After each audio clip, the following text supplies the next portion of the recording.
know from listening to you that we have very similar interests. We both think, and we draw similar conclusions. However, where I just despair, you see hope. You have an incredible vision. And I want to work with you towards realizing that vision. I have discovered over the recent years that I am a very capable person.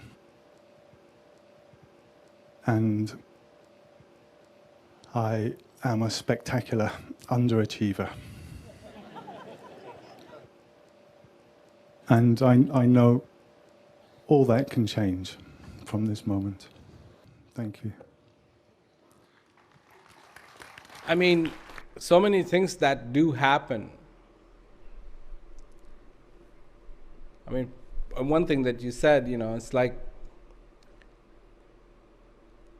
I see hope. And I see hope because there is a real want in me that if, everybody has their talents. To me, this is my observation, everybody is gifted. Everybody is gifted. Not one single person on the face of this earth who is not gifted. Somebody can sing. Somebody can make a pancake like you wouldn't believe. That's a gift. Believe me, that's a gift. Maybe you can make somebody smile. That's a gift. Maybe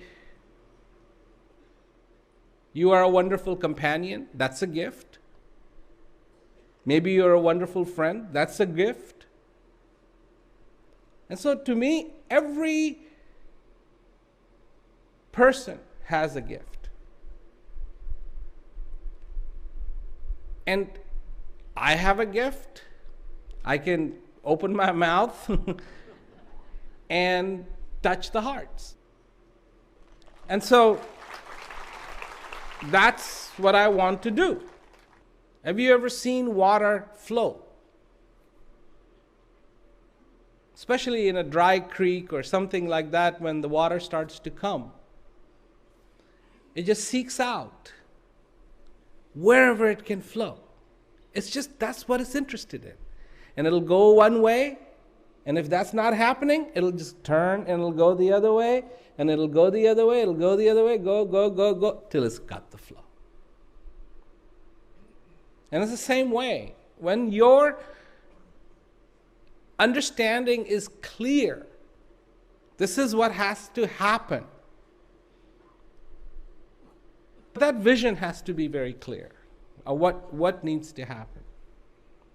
And that's where people begin to despair, but they despair because their vision is not clear. They're not looking at it.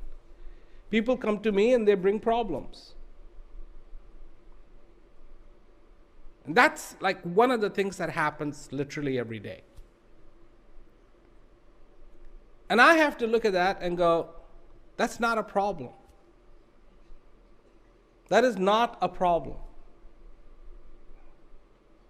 And how can it be taken off? Well, I have my famous saying, which is you can get on top of Himalaya, take a little hammer, just a little hammer, go to the very peak and just go and remove this much. Well, you just have shortened Mount Everest. It's technically true, And you don't even have to know how to climb. You can get one of these super performing helicopters, dangle a big metal ball underneath it and just go and just hit it.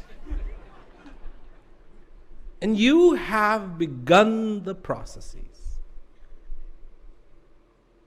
Sometimes we see how small we are. but we don't see our capacity. Look at an ant. Look at a butterfly. Monarch butterflies can make the journey non-stop from Florida to England.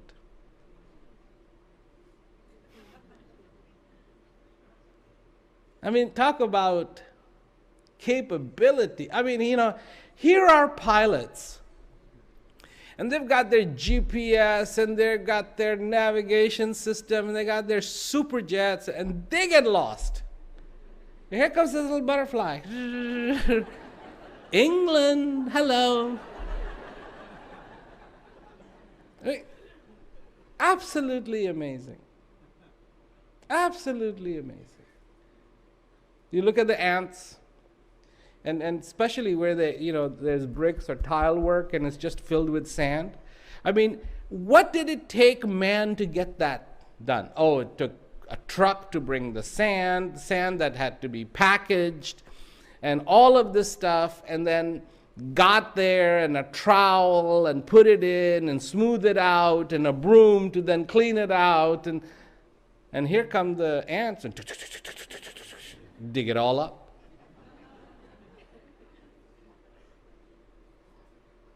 Because it's not about small, it's not about big, it's not about underachieving, it's not about overachieving, because you also have to know that's not happening.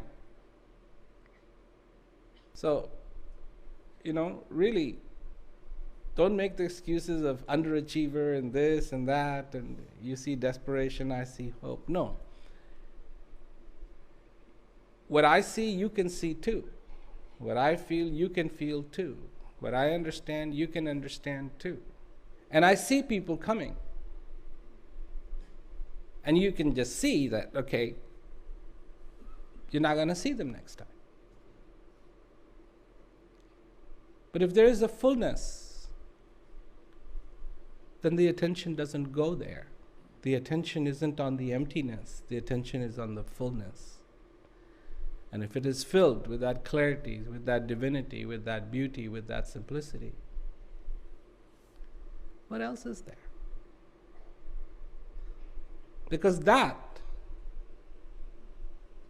is the presence of divine.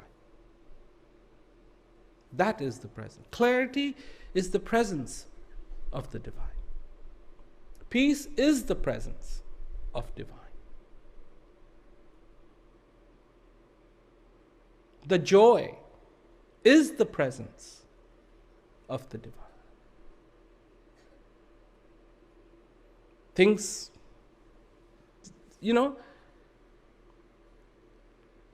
this is nothing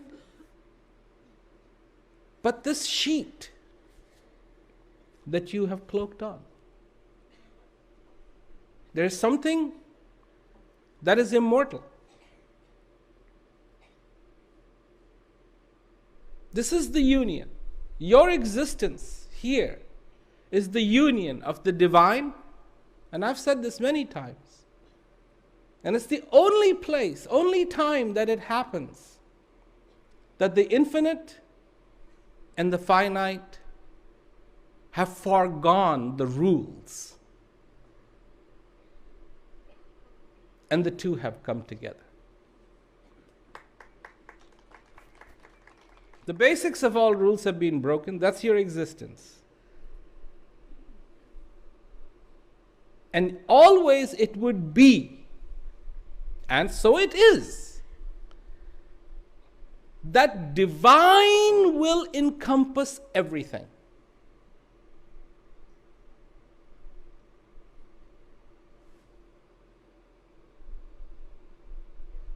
But so far you exist, that rule has been foregone, and the finite will encompass the infinite.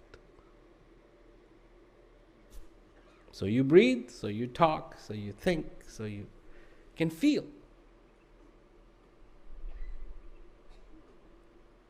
But this union, by no stretch of the imagination, is permanent.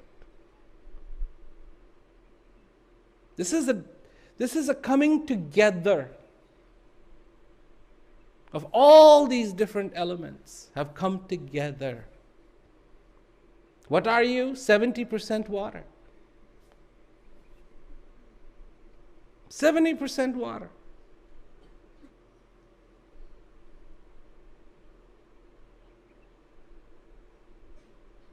Little of this gas, little of that gas, little of this dirt, little of that dirt. It has all come together. Do you know? One of the biggest part of you, your being, is gas, oxygen, hydrogen. These are the elements. And then it's like coming together of these elements from this earth. This is physics that I'm talking about, that has made you. And you're alive, you can think, you can dance, you can talk, you can do so many things. But it's all borrowed. Oxygen wants to go back to being oxygen. Truly is a Cinderella story.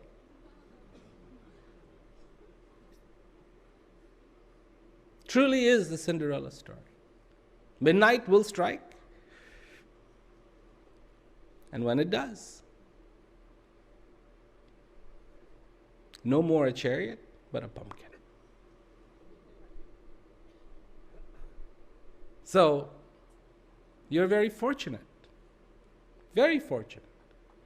Everybody is fortunate because that union is happening. But you are fortunate that you can recognize that union. So, recognize that union in your life. Be fulfilled. Be in that place. And enjoy it. Like I said, enjoying is the only way to stick with it. Enjoy this life. Enjoy your being. Enjoy this time. Just stay tuned. And enjoy it.